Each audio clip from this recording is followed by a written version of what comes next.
Pai, do Filho e do Espírito Santo. Amém. Queridos amados cristãos ortodoxos, São Gregório Palamas, em sua homilia sobre a fé, nos diz que existem dois tipos de fé. Uma é a fé que nós professamos em crer em Deus, no sentido doutrinal, e outra é a fé no que se diz respeito à confiança em Deus. Então nós dizemos, por exemplo, creio em Deus. Isso pode significar que cremos em Deus, no sentido de crer segundo a doutrina, em quem é Deus, o Deus verdadeiro, ou também crer em Deus significa que temos realmente confiança, depositamos confiança nele. Quando dizemos que cremos em Deus, significa que depositamos nele a nossa esperança.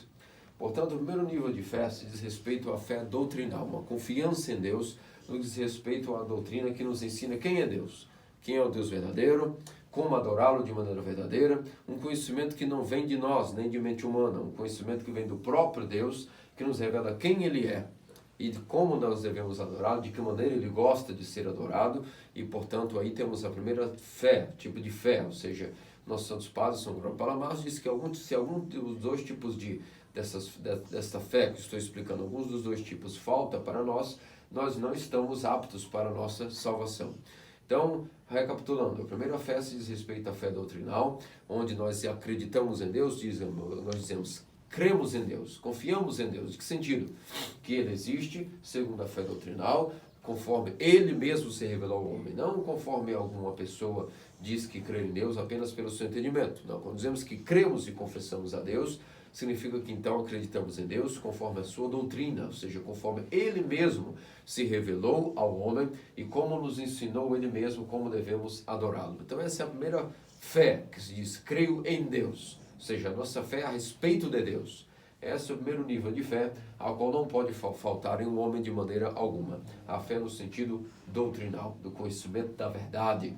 A fé que diz respeito a conhecer a Deus, segundo o conhecimento que Ele mesmo derramou aos homens, segundo o conhecimento de sua própria verdade criada. Por isso dizemos, cremos em Deus, aí a fé doutrinal, em relação a ter conhecimento dEle, não conforme o homem nos ensina, não conforme nossa mente quer vaguear sobre Deus, mas conforme Ele mesmo se revelou, através de sua doutrina, através do conhecimento de sua verdade. Agora, outro tipo de fé, que também é necessário em Deus, quando dizemos, creio em Deus, já não se refere aqui no segundo tipo sobre a crença sobre Deus, a respeito de Deus, mas sim uma confiança em Deus, ou seja, no sentido de acreditar em Deus, de ter confiança nele. Essa segunda fé é tão importante quanto a primeira, e portanto não podemos de maneira alguma ter a primeira e não ter a segunda, que é crer, acreditar em Deus, de que tudo o que Ele pode realizar por nós, Ele realizará, de que depositamos toda a nossa esperança nele, toda a confiança de que a nossa vida está entregue nas mãos dele, e Ele sabe o que é melhor para nós, irá nos conduzir pelos seus caminhos, irá cuidar de nós. Essa fé, essa ousadia para com Deus e ter confiança nele, no sentido, portanto, creio em Deus, no sentido de ter confiança nele, essa é a segunda fé e também, de maneira alguma, pode faltar dentro de homem. Quando um dos dois tipos de fé falta no homem, o homem não pode ser salvo, é impossível que ele venha a ter a sua salvação. Então, por exemplo, vamos supor que a pessoa, primeiramente, ela tem a primeira fé, a fé doutrinal, ela crê de forma ortodoxa e confessa quem é Deus, conforme Ele mesmo se revelou, através do conhecimento da verdade. Ainda que isso seja a primeira fé que essa pessoa tem, se ela não possui a segunda fé, que é a confiança total em Deus, essa pessoa está enferma em sua fé, portanto ela não tem uma fé perfeita, porque essa fé não possui as duas características e ela não pode ser salva. Por quê?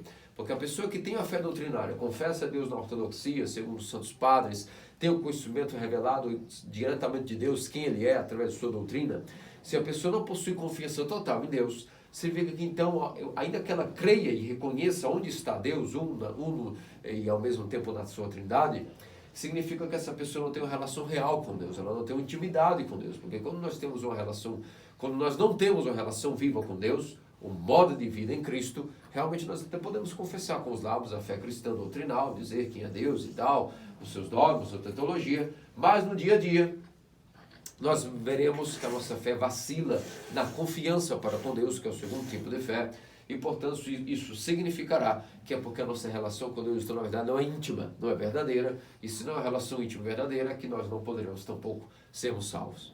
Mas se às vezes a pessoa possui esta força, ou seja, ela não tem essa fé no sentido de fraqueza, a desconfiança para com Deus, a desesperança. Então, nesse ponto, ela possui uma força, essa força de confiar em Deus, porque ela possui isso, mas não possui a fé doutrinal. Da mesma maneira, essa pessoa não pode ser salva. Por quê? Porque essa suposta força que ela tem, ela não vacila, ela sempre confessa em Deus, ela tem uma suposta relação com Deus, mas a relação que ela tem com esse Deus não passa de uma relação com uma figura que foi fabricada por sua mente, apenas por algum tipo de objeto de adoração, ao qual ela não sabe, então, quem é o Deus verdadeiro. Ela apenas está depositando a sua confiança em fé, ainda que seja uma força que ela tem dentro dela, essa força está sendo direcionada para uma figura mental, uma mentalidade a qual ela desenvolveu, ou por ela, ou por ensino de alguém, de algum herege, ou de algum cismático, e portanto não está adorando o Deus verdadeiro, e esta fé, portanto, essa força, na verdade não vai servir para nada, porque a relação que ela está tendo com esse suposto Deus é, na verdade, não Deus verdadeiro, ou seja, não tem a fé doutrinal, apenas a fé como uma força, uma confiança em quem? Em uma figura que foi criada pela sua própria mente, sua imaginação, que não é o verdadeiro Deus. Então isso também não serve para nada.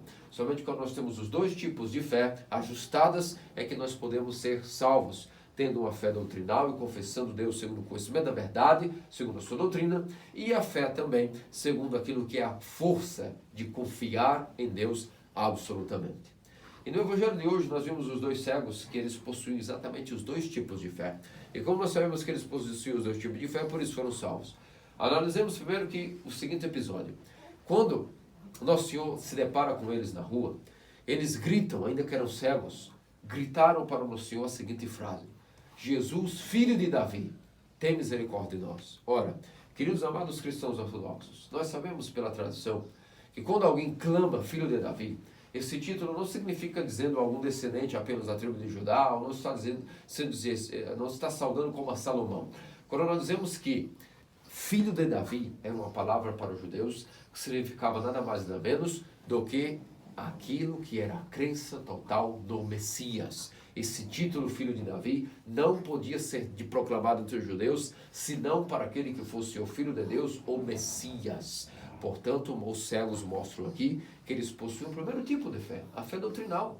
Ao que eles escutaram sobre Cristo, a pregação dele, direto dele, e os boatos e as histórias que Cristo havia realizado, com seus ouvidos, eles foram capazes de, ainda que cegos, entenderem que ali tratava-se do Filho do Homem, o Messias. E aí, portanto, clamam a ele, Jesus, filho de Davi, mostrando, portanto, que eles possuíam a fé doutrinal, a fé completamente teológica, de que estavam se dirigindo-se a Deus. Reconheceram, portanto, a propriedade, que não estavam se referindo ao mero homem, mas sim ao Deus verdadeiro, que veio à terra e habitou entre nós. E, portanto, aí mostraram que possuíam a primeira fé, a fé doutrinal.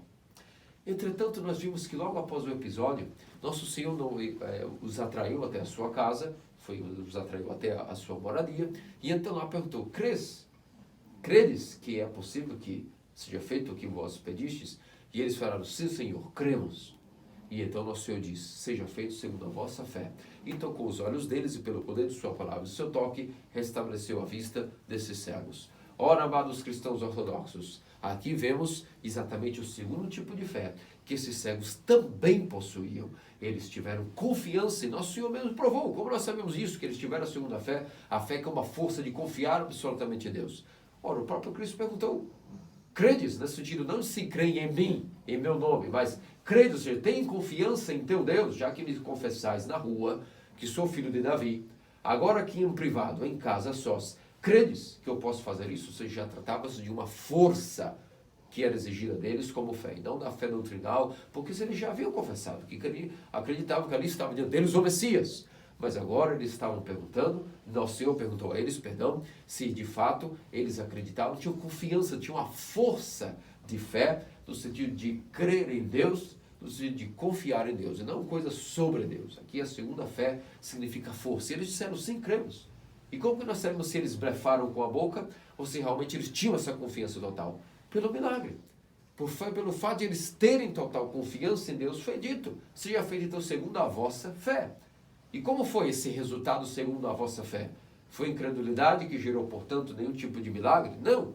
Foi a fé em confiança em Deus que gerou a abertura de seus olhos. E aí vimos, portanto, que os dois cegos, eles possuíam, portanto, meus amados cristãos ortodoxos, os dois tipos de fé. A fé doutrinal, a respeito de coisas sobre Deus, creio em Deus, no sentido de creio tudo aquilo que confesso sobre Deus, segundo o conhecimento da verdade. E creio em Deus, no sentido de creio em Deus, e porque ponho a minha força, da minha confiança no Deus verdadeiro, crendo nele segundo a força de confiar nele. Vemos que os dois cegos possuíam, portanto, esses dois tipos de fé. Aqui nós vemos que cumpriu-se, portanto, as palavras de nosso Senhor, que muitas vezes disse que, eis que quando vier o dia do meu juízo, eis que os que vêm, muitos que não vêm, verão, e os que têm vista serão cegos. Como nós vemos que isso se cumpriu hoje na própria cura dos dois cegos de nosso Senhor. Isso se cumpriu porque nós vimos que no desfecho, depois disso, nosso Senhor curou os cegos, foi levado a ele, portanto, um homem também endemoniado, no sentido do demônio da mudez, onde era impossível que o homem falasse, nosso Senhor expulsou esse demônio e o homem voltou a falar. Essas duas curas do evangelho de hoje, o que foi concluído pelos fariseus, pelos escribas, pelos saduceus, pelos mestres da lei? Foram concluindo de que eis que este expulsa demônios, porque ele mesmo trabalha para Beelzebul, o chefe e príncipe dos demônios. Aqui vemos, meus amados cristãos ortodoxos, que aqueles que eram cegos de vista física, pelos ouvidos que tinham, puderam despertar dentro de si, pelo milagre de Deus, pela escuta da palavra de Deus, o milagre de terem seus olhos espirituais abertos. E ainda que eram cegos de vista, tiveram os olhos espirituais abertos pela escuta da palavra de Deus e reconheceram e professaram que ali estava diante deles o filho de Davi.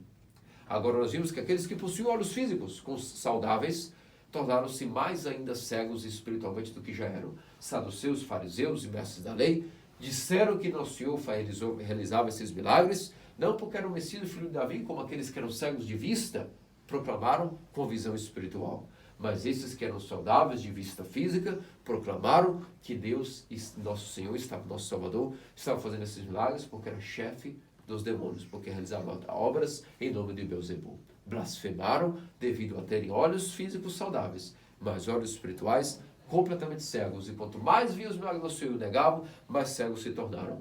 E aí vimos que cumpriu isso que nosso Senhor disse: no dia da minha manifestação, no dia do meu juízo, eis que aqueles que vêm passarão a não ver, e os que não veem passarão a enxergar. Isso se cumpriu exatamente a palavra do Evangelho no dia de hoje, onde infelizmente os fariseus, saduceus, escribas, fechados de coração, tornaram-se ainda mais cegos, e aqueles que possuíam cegueira física tiveram a cura de sua cegueira espiritual, devido à escuta da palavra de Deus pelos seus ouvidos, e não só isso, no final, até mesmo a sua própria cegueira física também foi dada a eles, como cura, em sinal de sua fé doutrinal, e confessando que nosso Senhor era o Filho do Homem, o Messias, e também sua fé, também como a força em confiança em Deus. E, portanto, vimos aí que exatamente cumpriu-se esse ponto do Evangelho, onde nosso Senhor mesmo havia dito que chegaria o momento onde os surdos escutariam, e aqueles que escutariam passariam a não escutar. Os cegos passariam a enxergar,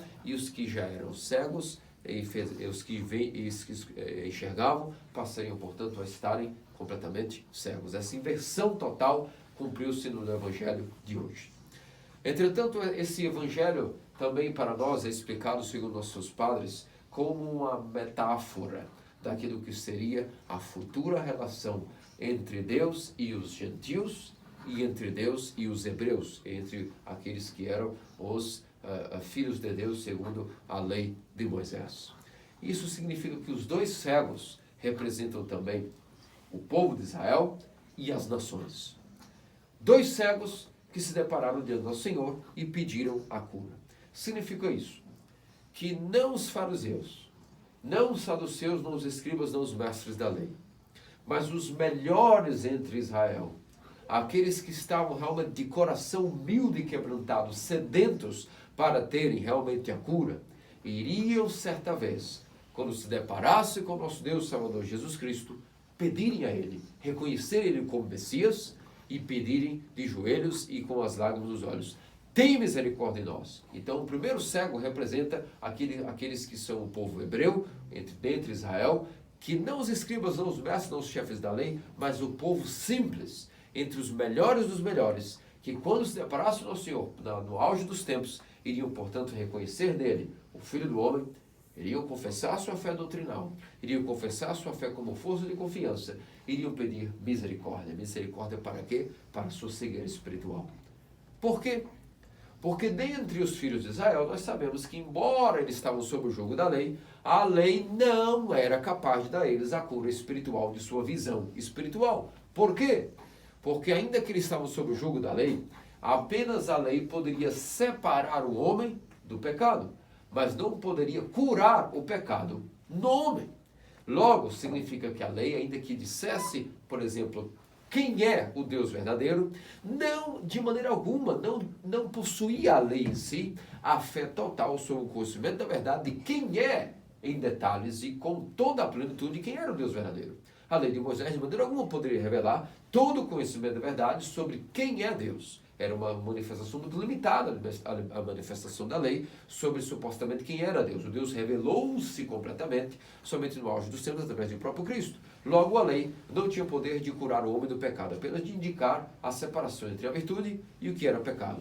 A lei também não tinha o poder de curar o dano que o pecado causava na alma, e tampouco a lei tinha o poder de revelar totalmente quem era Deus. Apenas mostrar que existia um Deus verdadeiro e como adorá-lo. Mas quem era esse Deus em plenitude, a lei não tinha poder tampouco de revelar. Até quando se diz o Deus de Abraão, Isaac e Jacó, ainda é um Deus meio desconhecido. Ainda é um Deus que está revelando-se. Apenas que o Deus verdadeiro está ali para ser adorado no meio de Israel. Mas quem era ele? Ele ainda não havia revelado-se completamente. Então a lei não tinha o poder de curar a visão espiritual dos israelitas. Então o primeiro cego significa, entre os israelitas, os melhores, os mais humildes, os mansos de coração, queriam dizer, ó filho de Davi, quando tu que te manifestaste agora a Israel, cura-nos, tem misericórdia de nós, ou seja, dá-nos visão espiritual, porque a lei não era capaz de nos dar. Mostra-nos agora, através do teu Espírito, quem és tu, como te adorar, e mostra-nos toda a revelação do conhecimento da verdade diretamente em nossos corações, não por intermédio de lei, não por intermédio de livros, mas através da tua graça. E foi isso que aconteceu. Portanto, o primeiro cego representa o povo de Israel. O segundo cego representa as nações. Porque entre os sábios das nações e os gentios, havia homens que, dotados de grande investigação e sabedoria, possuíam infinitas pontas da verdade. E essas verdades e sabedorias foram reveladas pelo próprio Deus aos pagãos. Deus revelou aos homens gentios, aos bárbaros, a todas as nações, várias ciências inimagináveis, com os segredos da criação. Quem revelou a eles esse conhecimento? Claro, eles investigaram, estudaram, e quando investigavam, Deus os revelava. Quem revelou isso? O próprio Deus. O Logos revelava também aos pagãos, aos filósofos, ou seja, às nações, grandes conhecimentos sobre o mundo material. Mas esses conhecimentos eram apenas pontas da verdade, não era tampouco toda a plenitude da verdade, e portanto tampouco a sabedoria pagã era capaz de iluminar espiritualmente o homem, mostrar a ele quem é Deus, onde estava Deus, de que maneira Deus era adorado. Também viviam na obscuridade da visão, e portanto somente o Deus verdadeiro também poderia revelar aos pagãos, às nações, a sua identidade e o conhecimento total da verdade. E aí, o segundo cego, portanto, representa os melhores entre os das nações, que também foram humildes para, na pregação dos apóstolos futuramente, ajoelharem-se, receberem o batismo e pedir e suplicar por iluminação de seus corações e mentes. E isso, portanto, representa as nações do segundo cego. E esses dois cegos, queridos amados cristãos ortodoxos, portanto, estão aí como metaforicamente representando Israel e as nações.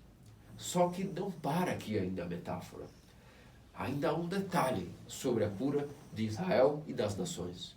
Nós vimos que Nosso Senhor, de propósito, quando eles gritavam na rua, Jesus, filho de Davi, tem misericórdia de nós. E muitas vezes os apóstolos diziam, cala-te, cala-te, mas fiquem mais calmos. E eles continuavam clamando, Jesus, filho de Davi, tem misericórdia de nós. Porque com seus ouvidos, ainda que eram cegos físicos, com seus ouvidos, escutaram o poder da palavra de Deus, que permeou seus corações, e tiveram seus olhos espirituais abertos e reconheceram, ainda que as cegas, mas espiritualmente abertos em seus olhos, reconheceram ali a identidade do Messias e clamaram Jesus, filho de Davi, na rua, continuavam clamando. E Nosso Senhor simplesmente não os curou na rua.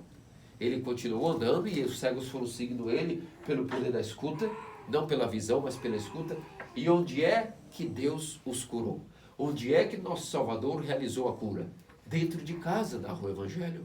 Foi dentro de sua casa que ele realizou a cura. Essa metáfora também não é à toa, não é nada está à toa no Evangelho. Cada ponto do Evangelho tem um porquê Nosso Senhor realizou esses detalhes, essas manobras. Nosso Senhor não os curou na rua, e sim dentro de casa, porque a casa onde Nosso Senhor curou tantos israelitas quanto os gentios no auge dos tempos é a sua igreja, porque a casa do Salvador é a própria igreja, a Santa Igreja Ortodoxa, o seu próprio corpo, e portanto todos os israelitas e todos os gentios também tiveram que serem curados, não nas ruas, não em suas realidades, não segundo a lei, não segundo a Israel, não tampouco segundo as nações. Todos eles tiveram que ir até uma casa. Que casa é essa? Até as portas da igreja. E entrar lá, e lá dentro da igreja, aí sim, receberem os sacramentos, o batismo e total cura, devido à misericórdia e compaixão de Deus, de suas enfermidades espirituais, de sua cegueira espiritual, e tanto israelitas como as nações dentro da igreja, não nas ruas, ou seja, não no mundo, mas na igreja, é ali que receberam compaixão, misericórdia e cura de sua cegueira espiritual. E tanto Israel quanto as nações vieram, portanto, a adquirirem a cura de todas as suas paixões e a terem o conhecimento pleno da verdade, que é capaz de salvar o homem e dar a ele o conhecimento verdadeiro sobre quem é Deus e a força total manifestada sobre como ter confiança total em Deus como uma força. Como já dissemos, esses dois tipos de fé são necessários para a nossa salvação. A fé doutrinal, de confessar a Deus um na Trindade, e também não uma fé que seja fraca no sentido de poder, mas a fé fortalecida de que confiamos absolutamente em nosso Deus, que Ele pode fazer qualquer coisa por nós e cuidar de nós. E, portanto, meus amados cristãos ortodoxos, no dia de hoje também comemoramos uma santa que tem tudo a ver com aquilo que diz respeito à cura de nossa visão física e espiritual. Me refiro à Virgem Megalomarte Parasqueva de Roma. Santa Virgem Marte Parasqueva, que inspirou o nome de infinitas monjas em toda a época monástica e depois, na nossa própria época, infinitas mulheres são batizadas desde criancinhas ao nome de Parasqueva, assim como infinitas mulheres, quando são tonsuradas, escolhem esse nome como Parasqueva, e honra a Virgem Marte Parasqueva de Roma. Qual é a sua história? Santa Parasqueva vivia nas aldeias ao redor de Roma, filha de pais cristãos, filho de Agatão e Polítia. Esses homens, esse casal, eram pessoas extremamente piedosas e que eram na fé cristã. Quando depois ela ficou órfã, seus pais morreram, ela foi educada e aconselhada por seus pais desde sua terra infância, está sempre estudando as Escrituras, no seu tempo vago, está sempre meditando sobre o segredo das Escrituras. Portanto, quando ficou órfã, ela pegou suas riquezas, deu tudo aos pobres e tratou de buscar aquilo que era a tonsura monacal. Estamos referindo aqui a antes de virarmos o ano 200. Estamos referindo ainda ao auge do século II, não estamos nem no século III, nem tampouco no século IV, quando iniciou-se a revolução da vida monástica em todo o mundo. Estamos falando que mesmo ali, ainda no segundo século, no auge das perseguições, estávamos falando sobre ali o imperador romano Antoninus, mesmo assim já vimos que existia a realidade da vida monacal. Como alguns pensam que, por exemplo, a vida monástica só foi instituída por Antônio Grande, não, ele institucionalizou o monaquismo realmente como uma febre, uma moda, um modo de vida organizado, cenobítico. Mas antes existiam pessoas que já dedicavam-se a promessa, por exemplo, a vida de Santa Parasqueva, que já se faleceu no ano 188, podemos dizer que no século II já, antes mesmo da época de Constantino, ela já procurou, aí foi tonsurada na tonsura monástica e, portanto, vivia como uma virgem. E isso, portanto, para ela foi uma vida virtuosa, até que ela quis pregar o Evangelho de Nosso Senhor e Deus Salvador Jesus Cristo nos arredores de Roma e por outros pontos de aqui e acolá. E o primeiro ponto onde ela começou a ser denunciada pela sua pregação foi ao próprio imperador Antoninus, que governava naquela época. E então, quando ele foi denunciado como mulher cristã, estava pegando o nome de Cristo Salvador nos arredores de Roma, ele mandou prendê-la, trazer à sua presença, ofereceu ela, ficou impressionado pela sua beleza, pela sua honra, e, portanto, através disso ofereceu ela todo tipo de promessas e recompensas para aqui e agora. Mas nem as ameaças das torturas, caso ela negasse, e nem os presentes e honras que poderia dar a ela nesta vida, foram capazes de amolecer o seu zelo e a sua firmeza para com a fé em nosso Senhor e Deus Salvador Jesus Cristo. E, portanto, Santa Parasqueva simplesmente diz que jamais negaria fé no Senhor e que as torturas para ela não significariam nada. E então ela foi colocada, a primeira grande tortura sobre o imperador Antoninus foi que ela foi vestida com um capacete incandescente de ferro, completamente aquecido no fogo, e portanto, na hora que foi colocado sobre ela esse capacete incandescente, naquele momento o anjo, com refrescor, a privou dessa tortura, e ela foi, portanto, ficou ilesa. Quando viram que ela ficou ilesa dessa tortura de ser vestida com um capacete incandescente, a jogaram num poço, ou seja, numa fornalha, num tipo de panela gigante, digamos assim, numa tigela para a tortura de humanos, com óleo aquecido e piche. E quando ela foi mergulhada nesse óleo e piche, também nada aconteceu com ela, um refrescor a protegia. E então, nesse momento, o imperador Antoninus ficou completamente perplexo e estava duvidando de que isso era um milagre. E mandou ver. Realmente, pediu que ela dissesse e mostrasse. Jogasse nele, ele não acreditava que de fato aquele óleo e piche estavam quentes e disse: jogue isso em mim. Quero que jogues isso em mim, porque certamente esse óleo e piche não deve estar aquecidos. Na cabeça dele, de maneira alguma, aquilo tratava-se de um milagre. E quando ela jogou na cabeça dele um pouco de óleo e piche, o que aconteceu foi que ele foi queimado, seus olhos ficou cego. Entretanto, devido às orações de Santa Parasqueva, naquele momento ele suplicou a Deus, viu que realmente ajoelhou-se diante dela, viu que tratava-se de um milagre, reconheceu a fé do Salvador, o imperador Antoninus, e então suplicou a ela que o professor que não iria mais persegui-la, que confessava a fé no Messias, no próprio Salvador, Deus Salvador Jesus Cristo, e depois, através das orações de Santa Parasqueva, já humilhado em si, o imperador Antoninus recebeu a restauração de seus olhos. Daí que nasce a figura do ícone de Santa Parasqueva, que sempre é mostrada como uma mulher que segura óleos num prato, numa tigela. Então aqui fazemos uma ressalva. O Ocidente, especialmente a Igreja de Roma, quando se separou da ortodoxia, começou a confundir-se tanto com a tradição que perdeu o fio da meada de muitas vidas dos santos, desvinculou-se da tradição. E quando se desvincula da tradição, se faz loucura, se faz confusões, é como o telefone sem fio, que dizemos duas palavras no começo, e quando a pessoa lá na terceira, quarta pessoa já está dizendo meia palavra, ou palavras confusas. Assim é a tradição de Roma, uma tradição completamente confusa, e que para provar que nós não estamos blefando, vamos ver a confusão que Roma fez com a questão de Santa Parasqueva. Sabemos todos nós, por exemplo, que já frequentamos a igreja romana alguma vez na vida, sabemos que quando se refere a Santa Luzia, mártir de Siracusa, que é a nossa própria santa padroeira de nossa missão e de nossa cidade, Santa Luzia de Siracusa, ao qual temos uma relíquia, temos o seu ícone, temos o pedaço de sua costela em nossa capela, e somos dedicados a Santa Luzia, nossa missão, nossa padroeira de nossa cidade, nossa humilde capela. A Santa Virgem Mártir Luzia, sabemos toda ela, os ícones da igreja tradicionais, sabemos sua história, ela também é vinculada à cura de visão espiritual, porque o seu nome Luzia vem do prefixo de latim lux, que quer dizer luz, e a sua data, comemorada em 26 de dezembro pelo calendário civil, 13 de dezembro pelo calendário juliano, é a mesma data do solstício de inverno no hemisfério norte e para nós o de verão, a inversão do sol no trópico, o que faz com que mude as estações, começando, ou seja, o dia mais longo para nós aqui, está terminando o dia de Santa Luzia, e o dia de mais trevas, ou seja, a noite mais longa do inverno no hemisfério norte, chegará ao limite de obscuridade no dia de Santa Luzia, e aí veio a missão de que Santa Luzia realmente tem a ver, o seu nome tem a ver com luz, iluminação espiritual, e todos sabemos que sim, quando oramos para Santa Luzia, temos também a cura de visão, reza-se ela pela devoção de cura de olhos, mas no sentido amplo de luz, no sentido de iluminação espiritual.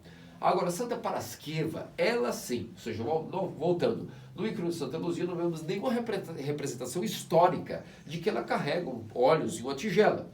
Agora, no ícone de Santa Parasqueva, uma mulher que viveu já no século II, na igreja primitiva, podemos dizer, os seus ícones sempre foram escritos com ela segurando óleos e uma tigela. Significa que a igreja de Roma, com o tempo, confundiu a imagem pictórica, a sua representação dos ícones da devoção a Santa Parasqueva, com aquilo que era a devoção a Santa Luzia, e criou-se que Santa Luzia é representada de uma maneira como Santa Parasqueva, e fica uma confusão. Isso nós vemos também com São Fanório, que depois foi removido esse nome, colocaram o nome de Santo Expedito, na imagem de que seria São Jorge, ou seja, toda uma confusão. Essa, infelizmente, é a tradução de Roma, toda confusa, e todos que forem estudar verão que o fio da meada se perdeu. O mesmo se dá com Santa Parasqueva. Então, portanto, ela sim, quando nós vemos uma Santa Virgem, Marte, como numa mão, por exemplo, um ramo de oliva, ou uma palma que representa o martírio, e na outra uma tigela com olhos, e isso não se refere a Santa Luzia, e sim a santa que hoje comemoramos, Santa Virgem Marte Parasquieva, que foi representada como a santa que cura a visão física devido a esse episódio com o imperador Antoninus. E, de fato, inúmeros são os milagres na Grécia, em Roma, na Rússia, inúmeros são os milagres que até hoje ocorrem. Existem milagres recentes de pessoas que oram ao ícone de Santa Parasquieva e imediatamente recebem cura. Nosso Santo Convento da Natividade, em Boston,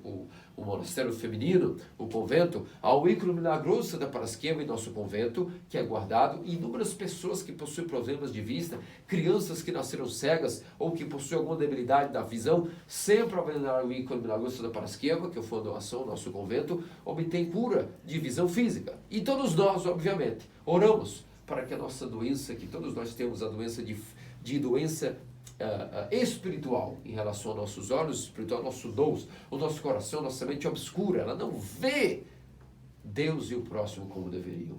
Ela nem tem a visão das criaturas de Deus segundo a revelação do Verbo, que é o primeiro nível de abertura da mente e dos olhos espirituais, é compreender, sem nenhum tipo de esforço, dentro de nossa alma, os segredos e os mistérios das criaturas de Deus. Todos os estares, por exemplo, os anciãos que obtêm sua visão, a visão divina, a teoria, todos narram que a primeira coisa que se desdobra neles da visão espiritual são os segredos das criaturas de Deus na própria natureza. Porque Deus criou o céu, o mar, as estrelas, os animais, toda a criação se revela, as criaturas se revelam de uma maneira espiritual descodificada para aqueles anciãos que possuem a visão divina. E possuir a visão divina é o que nós todos temos que pedir. Somos enfermos espiritualmente nesse ponto. Todos nós temos dificuldade de, após passarmos pela purificação e a catarsis, obter aquilo que é a teoria, a iluminação de nosso dom, de nosso coração. E esse é o maior milagre que temos que pedir a Santa Parasquieva, que devido às suas orações de Virgem Marte, que depois que o imperador Antonino se converteu e a libertou para seguir seu caminho, ela vagueou sobre vários tipos de locais longínquos no mundo daquela época, e depois finalizou um certo governante chamado Valérios. Foi aquele onde, depois de que ela passou por várias torturas em vários outros locais, na mão de vários outros governantes, quando ela terminou sua vida nas mãos de um governador certo de nome Valérios, ali, depois de sofrer torturas e não, mesmo assim não desistir da pregação cristã, ela terminou sua morte sendo decapitada. Portanto, pensamos na Santa Parasquieva de Roma, a graça de termos a fé inabalável, Deus doutrinal, que nunca deixamos de confessar a Deus numa igreja una, santa, católica, apostólica, dita, ortodoxa.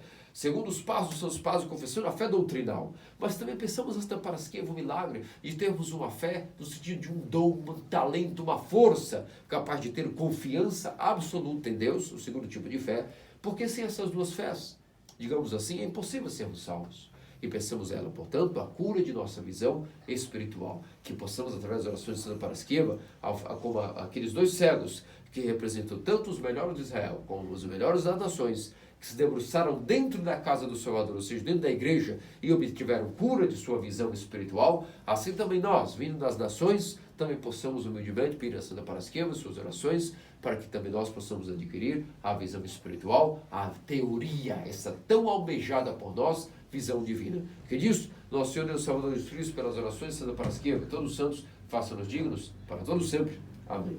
Amém.